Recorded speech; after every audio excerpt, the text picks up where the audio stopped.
అను లైఫ్లో మా నాన్న ముందున్నారు. దత్తత తీసుకునే విషయంలో హెల్ప్ చేశారు.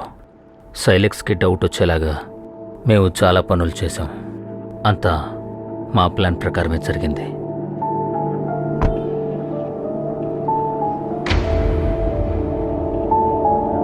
అడాప్ట్ గురించి కంగారు పడకండి.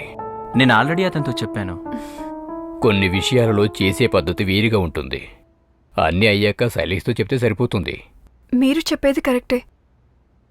నెక్స్ట్ మూమెంట్ అయ్యేలోపు పెద్ద అమౌంట్ రెడీ చేయాలి. నేను మాట్లాడతాను.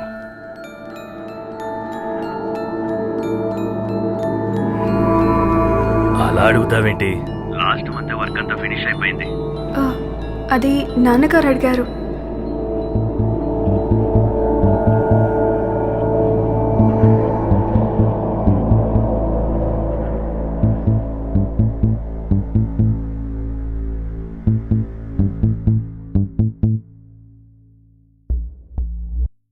ఒకరిని మనం మోసం చేయడానికి చాలా ఈజీ అయిన దారి వాళ్ళ మనసులో సందేహం కలిగించడమే.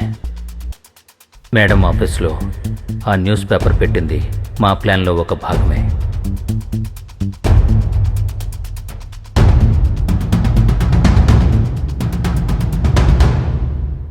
ఆ తర్వాత మాకు కావాల్సి వచ్చింది కొంచెం టైం.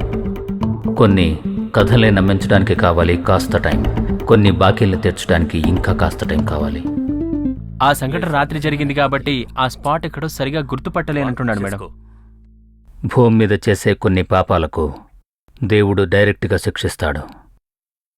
జైల్లో పెట్టి సైరన్ మొగ్గానే వేసే ఉరిశిక్షలాగా. కానీ కొన్ని నేరాలకు దేవుడు డైరెక్ట్గా శిక్షించడు. ఎందుకంటే అది దేవుడికి తెలిసే జరగడం వల్ల. నా ఏంజల్ని నా కళ్ళెదురుగా చంపింది ఒక దేవరాయబారి.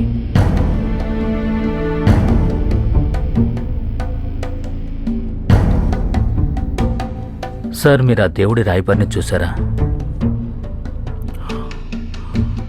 నేను చూశాను, ముట్టుకున్నాను కూడా. ఇదిగో ఇలానే.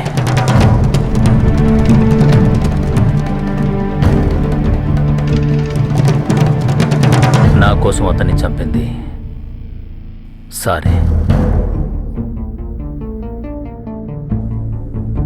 ఆ రహస్యం మనిద్దరికీ కాకుండా ఇంకొకరికి కూడా తెలుసు. మేడంకి కదూ.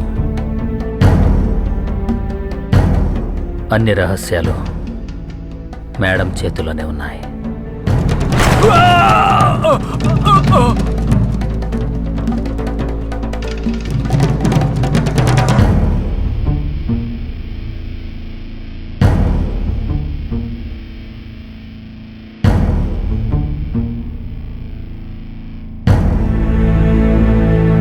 ఇన్ని చేసి చట్టం నుంచి తప్పించుకుందాం అనుకున్నావా?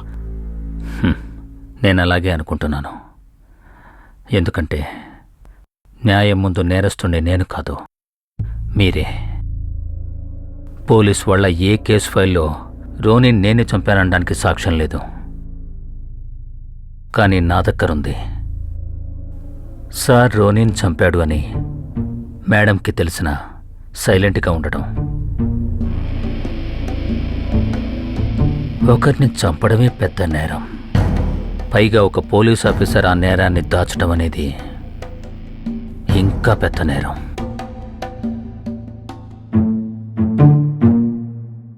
ఆ హెచ్ఎం